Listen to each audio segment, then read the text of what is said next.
Hello, welcome to Philosophy Roulette number 158, where we get philosophy off the internet, read and review it live, the viewing pleasure of whoever may want to watch. Not too sure who my public is, but they do exist. So let's take a look at what's new today. Agriculture and human values. How do you put out this much stuff? It's amazing. And society, same with you. You guys are always on the tops. Let's see. Maybe it's just, is this just alphabetical? I don't think so. Can't be.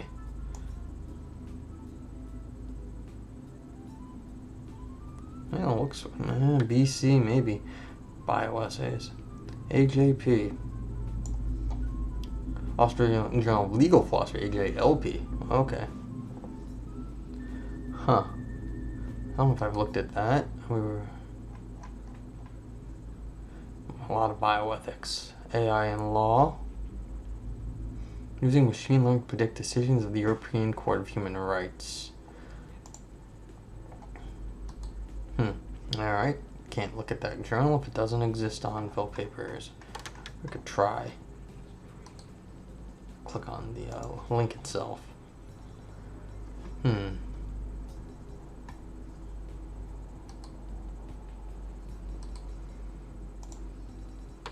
Citation. Huh.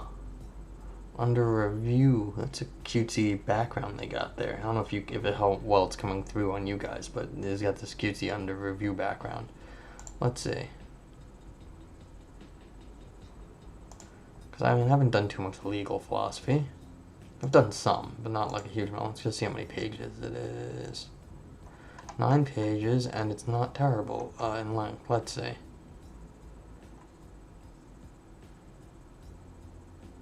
Oh, is this a book review? Yeah, in his natural law. Well, I don't know. Is this just a,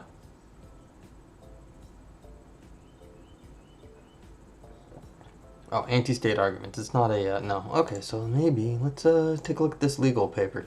Why not?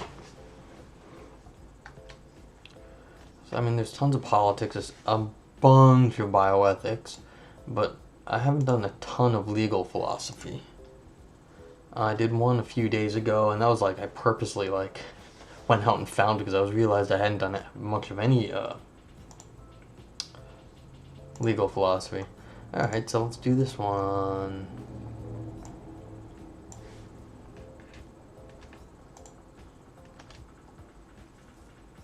Okay, yeah. So if you want to grab the paper, here it is in chat. And of course, if you come later, you can always type !paper and the link will pop back up. So, here we go. What Role for the State and a Comment on the Common Good by Matthew Lister, what was this journal? Australasian Journal of Legal Philosophy. Introduction. Jonathan Crowe has written an important and interesting book, one that should be read by people interested in jurisprudence, ethics, and political philosophy. Its distinctive strength is in the way it shows how much can be done within a natural law framework and does not assume a theological background and does not, like Jonathan Finnis' work, I'd claim, bake theological assumptions into the mix without making them explicit either. In this way, it is a project that can appeal to many more people than most works in natural law tradition. It's a testament to the strength of Crowe's arguments and writing that the book was highly enjoyable and informative to someone such as myself, who does not share many of the background assumptions and who is disposed to favor other approaches, one more aligned with positivism, contractualism, and Darwinian rather than Aristotelian naturalism, for example. I admit that I am not converted, that after having read the book, I still do not think this is the right way to approach topics in law, ethics, or political philosophy, but I am convinced that a lot of important work can be done this way, and that it is a potentially fruitful research program that is worth taking seriously. To that end, my goal in this paper will be to raise difficulties with one part of the argument, Crowe's account of the role of the state, and to try to show that if I am right, this also has implications for his account of the common good. I do not here mean to attack the general approach, but rather to make what I hope to be an internal critique of the argument. If I am successful in this, then there will be reason for people who are sympathetic to the overall project to reject some of Crow's sub-conclusions, even if they wish to remain working in the natural law tradition overall. Okie dokie. So it's sort of a commentary paper. Crow on the role of the state. Human beings are not solitary creatures, but must, if they are to live good lives, live in communities. Crow notes this when he states that the normative function of the political community is to create an environment where all members can live flourishing lives by participating in the basic forms of good. This raises the question of what sort of community we need if we are to give as many people as possible good lives. Traditionally, natural law approaches have given a prominent place to centralized political authority, even if they have also long recognized the importance of subsidiarity. While the nature of the authority in question has changed over time, recently it has been the state that has been the focus. This is especially so in the prominent work of Jonathan Finnis, and is the central role of the state that Crow wishes to counter. While Finnis has argued that there are no other possibilities than to have a centralized authority that is at least similar to the modern state, Crow takes a different tack, claiming that there is nothing in his framework that necessarily entails a central role for state institutions. It is this claim that I will challenge. Alright, so what is the state? What good is the state, I guess? Or what role for the state, as the title goes. Alright, before I make my argument as to why the state or something like it is necessary for people like us, if most people are to live good lives, we should set out Crow's argument against the necessity of the state. Put too briefly, Crow argues that three common forms of legal order can exist without the state, and that these provide all that is necessary for people to live flourishing lives.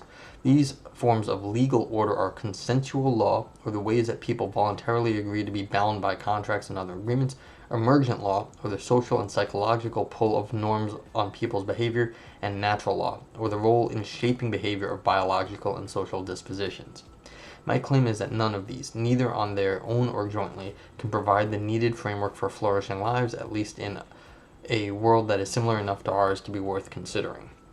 Rather, these forms can only do the work that they do in our world because of the backbone provided by the state. The state, then, is not superfluous, but a necessary condition for most people to live flourishing lives. I mean, I am not a legal scholar, a legal philosophy scholar. In fact, I can't even think of the last thing outside of philosophy roulette that I read on this. But, of course, flourishing is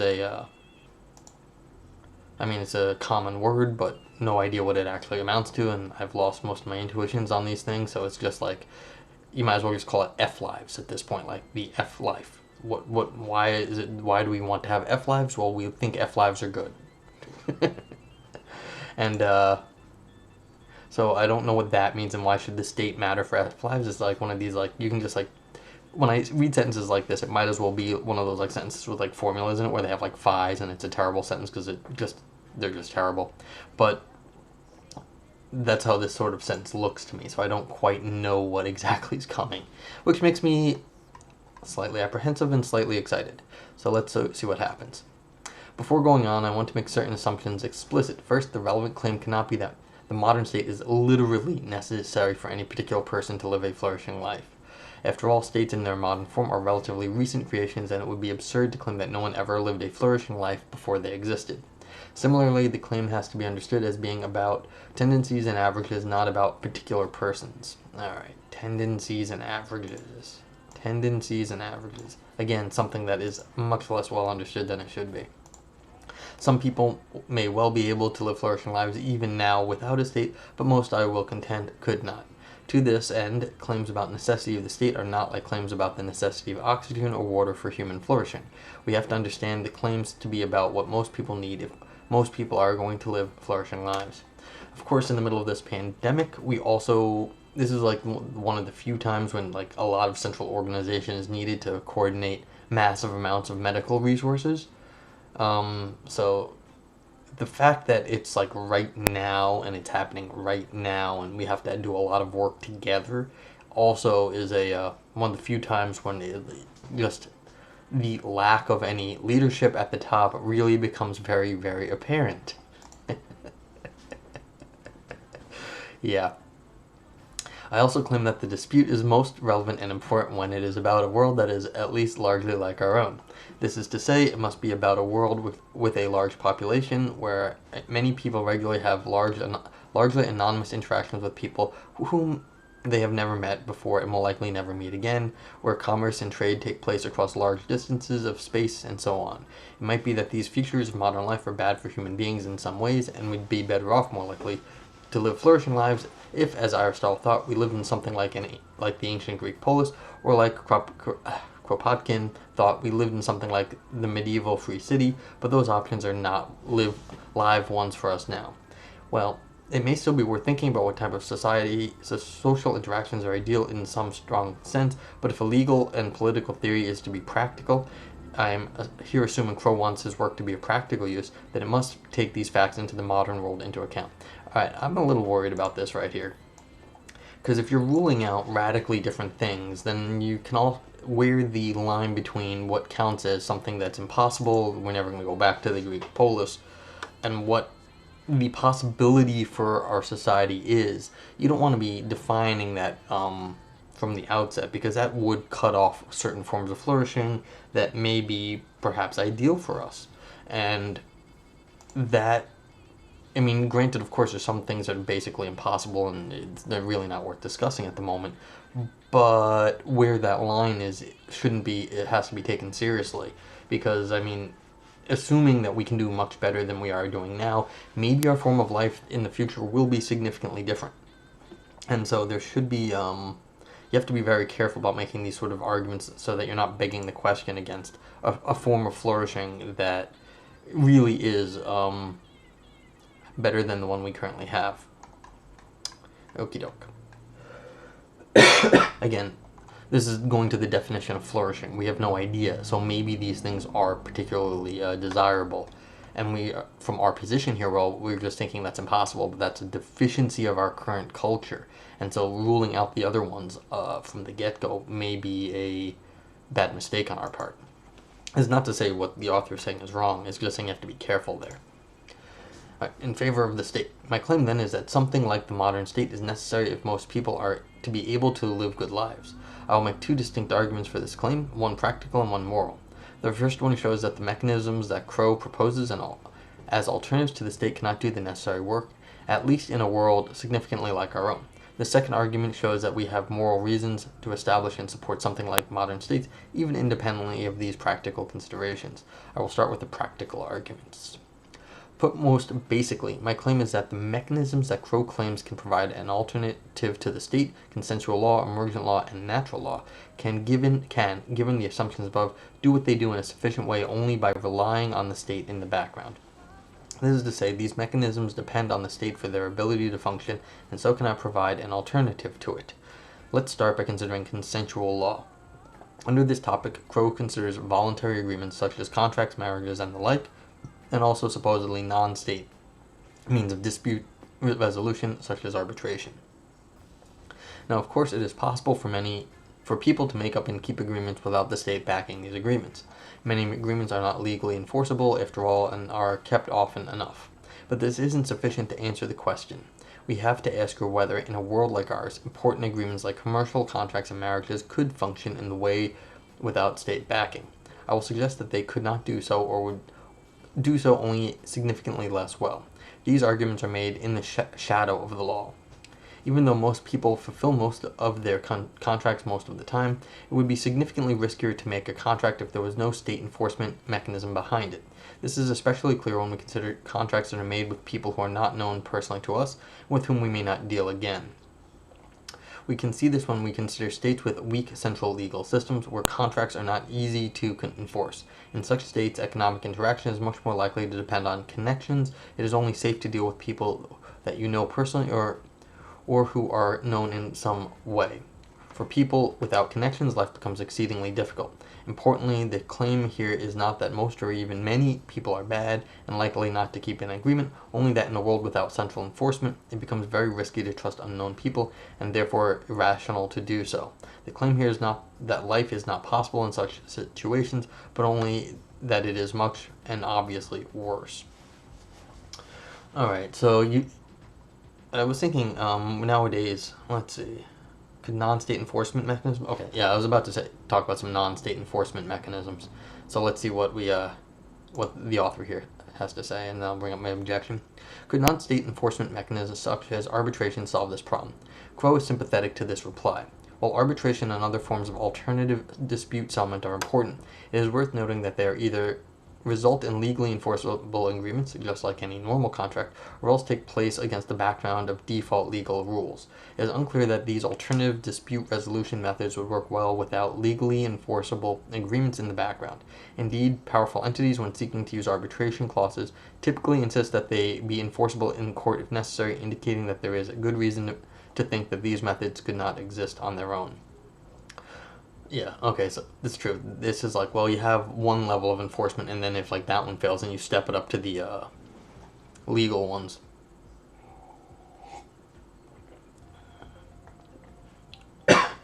Furthermore, if we did not have state-run legal systems to serve as backdrops to arbitration and the like, the most common alternative would be self-help or resorting to private enforcement. This is again common societies where state law enforcement is weak. Such societies are almost uniformly ones where life is worse than where state enforcement of agreements is strong. Of course, this does not settle the matter, but it gives us good reason to think that non-state enforcement of agreements is unlikely to be successful, and we have very little reason to think that it can provide an alternative, at least in a society like ours. Okay.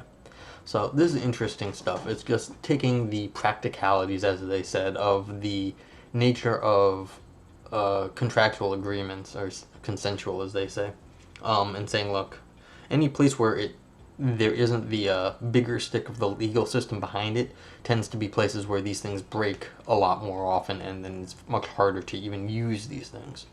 So what my thought was while reading this was that there needs to be, I mean, the future of technology looks like it's going to be able to self-enforce on some of these things. You have digital contracts enforced where the money transfers automatically when certain conditions are met.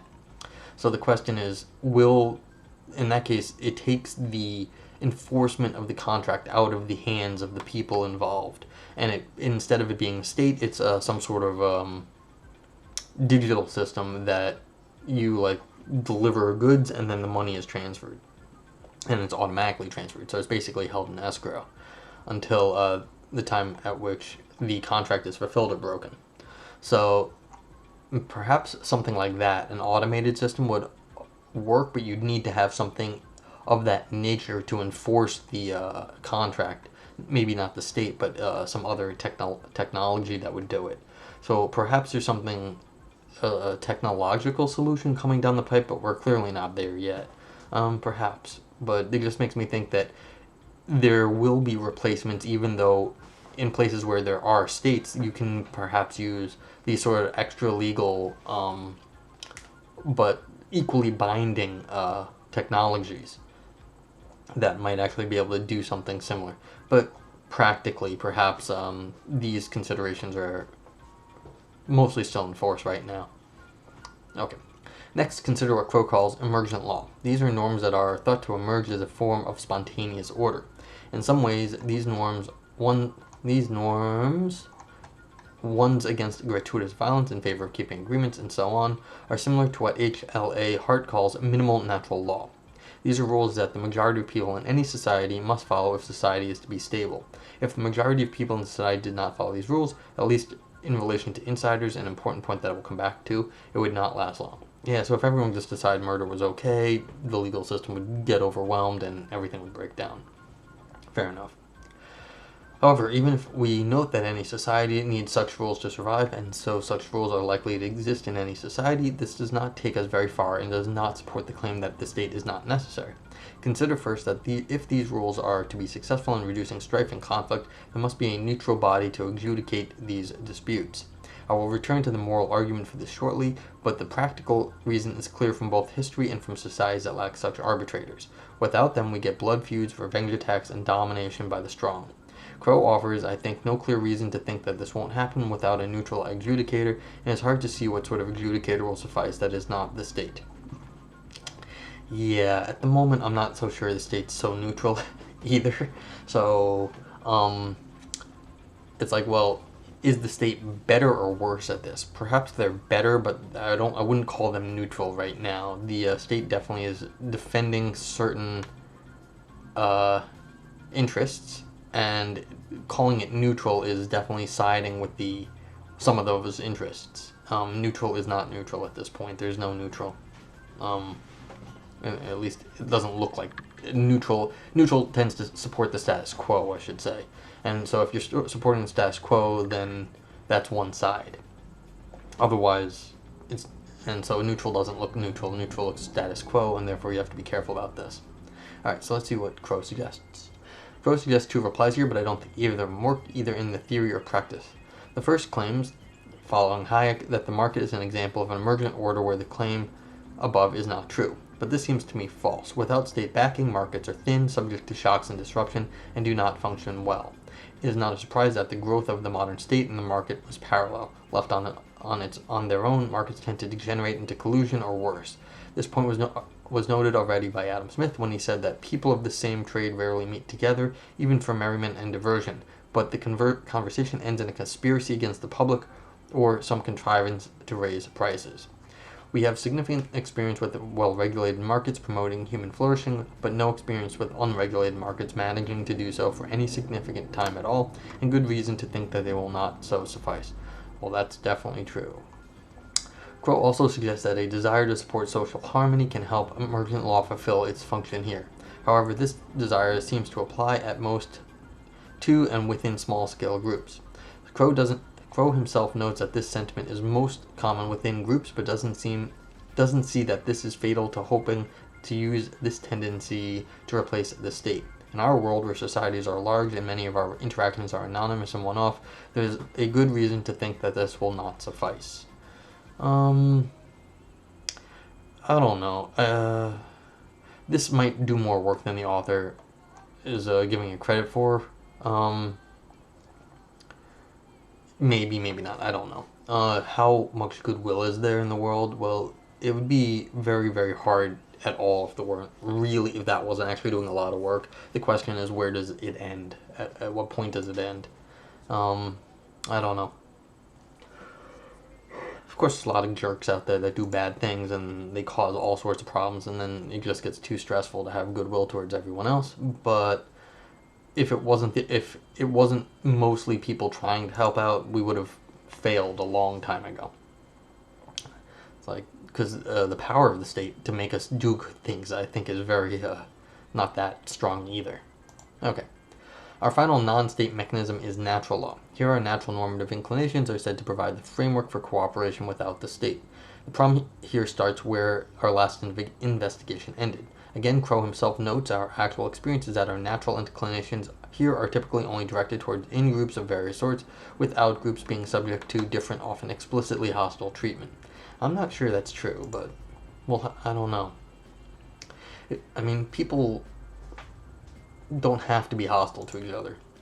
They don't have to be nice to each other either, but I don't know where that line is. It is one of the great achievements of the modern state to have been able to artificially widen the in-group here so as to include many people who are not known to us personally. Yeah, exactly, but is that just creating a different out-group? So just changing the line may not be, this artificially widening might not really be a whole lot of anything. I don't know what that is.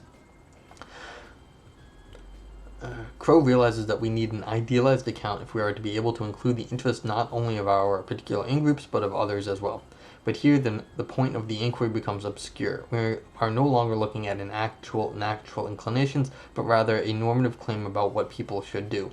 I agree that people should expand their consideration of others, but what we need in order to show that the state is not necessary is an argument that people will do this without the state, not that they should do so. I do not think Crow has provided us with any reason to think this. I was just thinking, the fact that the modern state has given us an idealized, has sort of widened the in-group. I think the history of religion, in some sense, has shown that these things are definitely doable. Like, you don't need the modern state to have an inclusive religion. Religions, like you can say the Christianity, you're supposed to sort of be brothers or whatever. I'm not Christian, I don't know.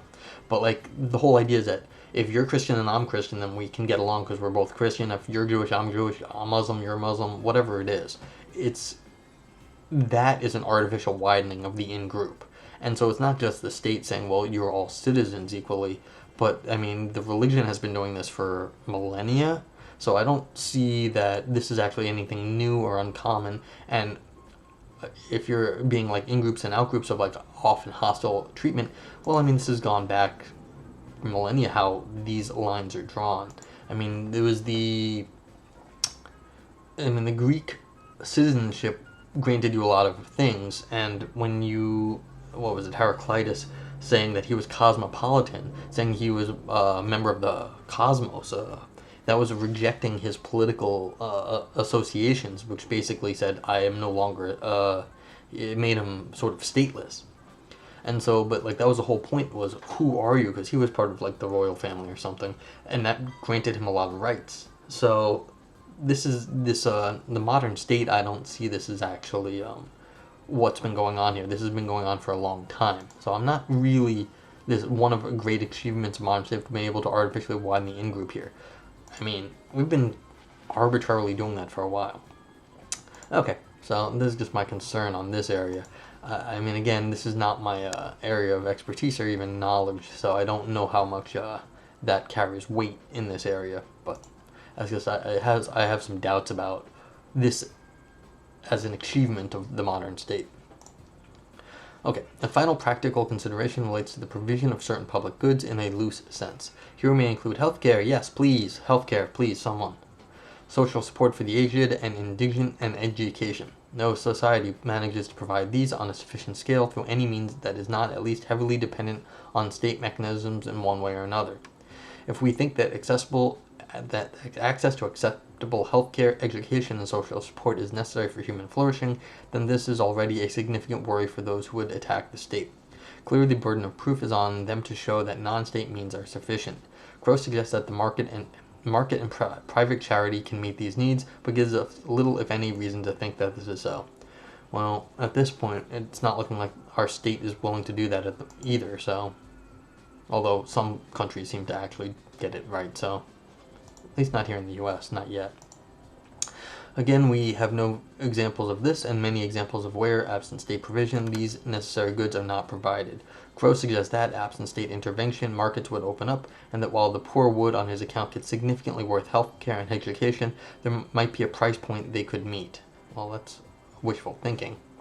This reply has two problems. First, it will likely always be a segment of the society that cannot meet any price point. This segment may be large. On Crow's account, they will either be forced to rely on charity, and so pushed into the subservience to those providing aid, or more likely not receive the good at all. Second, many of those who will suffer on this account will be children.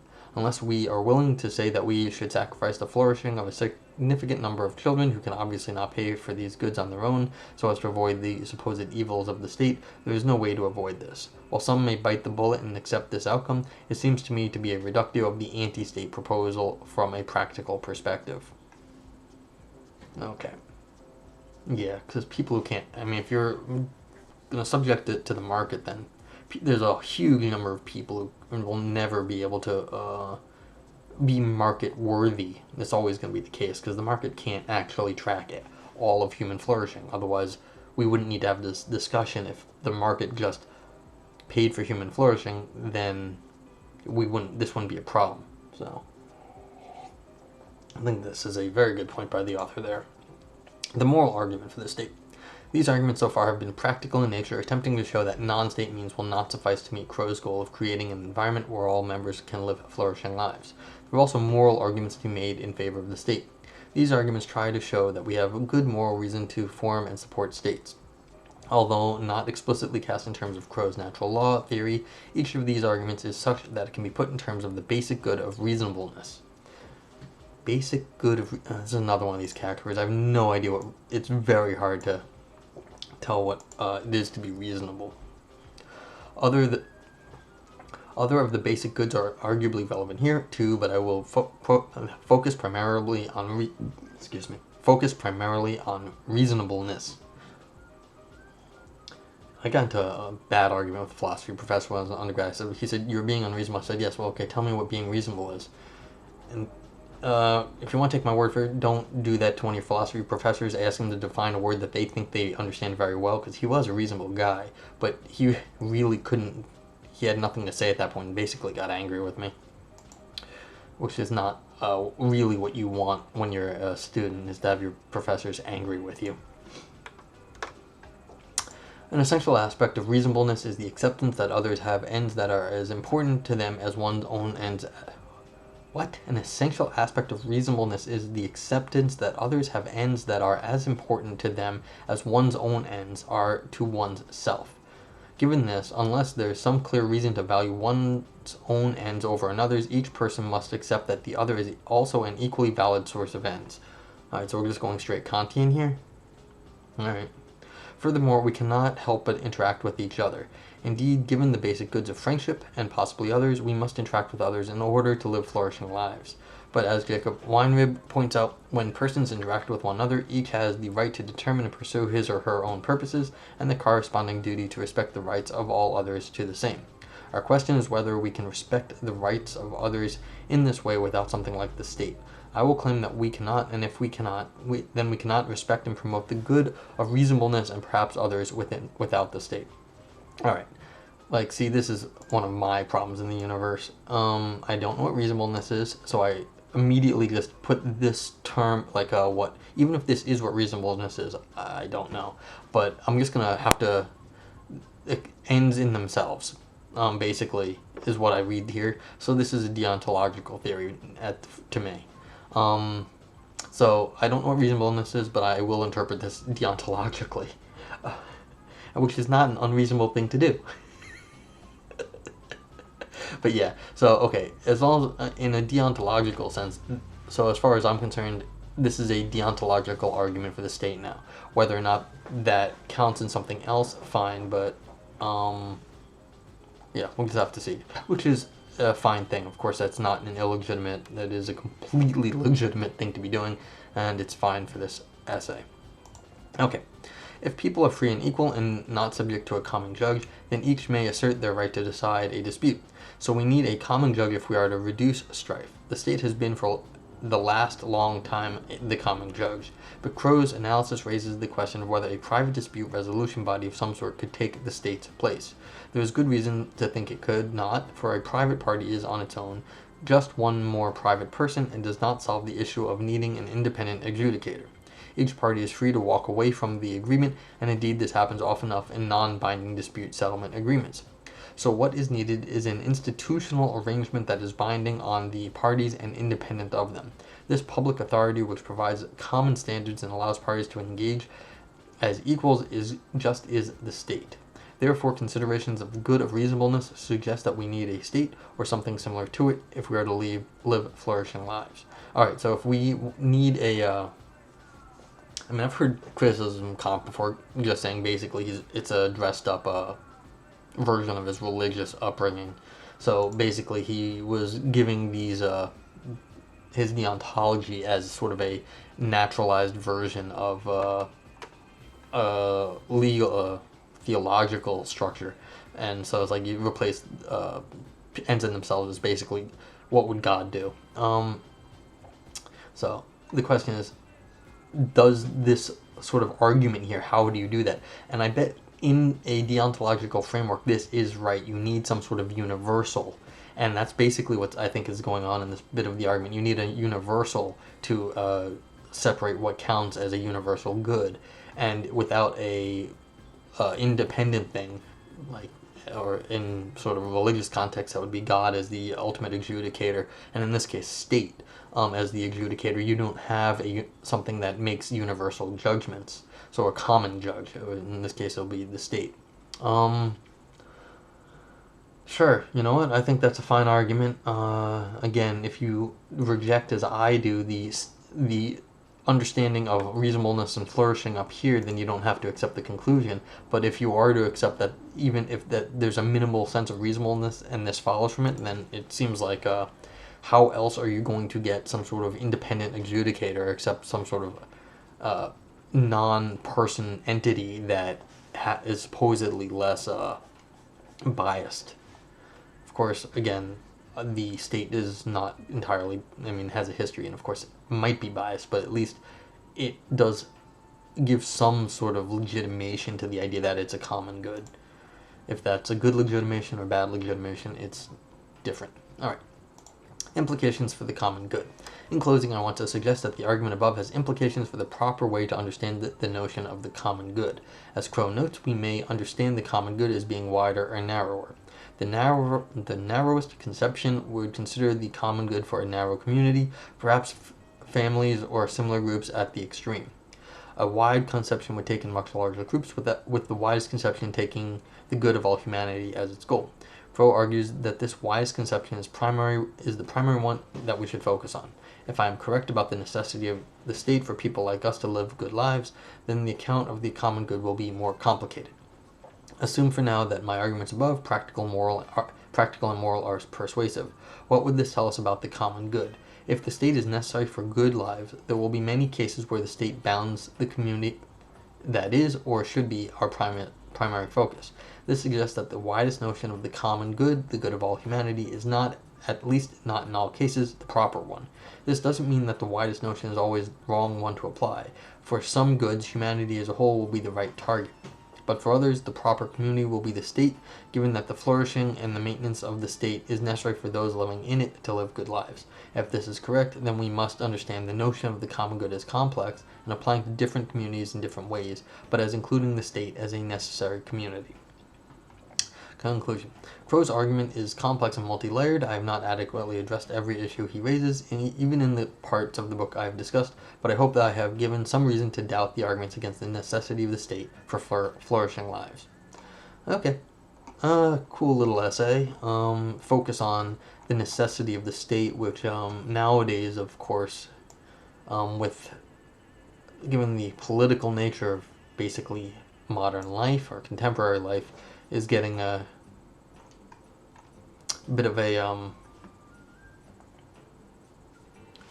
I think people are sort of reconsidering what the role of the state in their lives are. I mean, with the pandemic and then the quarantines, and then we've got the unrest in the United States in the last few weeks. It's just, or past week basically. Yeah, it's been an interesting 2020. So yeah, see, it's sort of these on average sort of things. On average, we need the state. Well, what is again, yeah, this is the interesting question. What are the tendencies and averages for flourishing? It's like a insurance problem. When do you need the state? You need the state for the problems when things break down, and so this is basically an insurance argument for the state.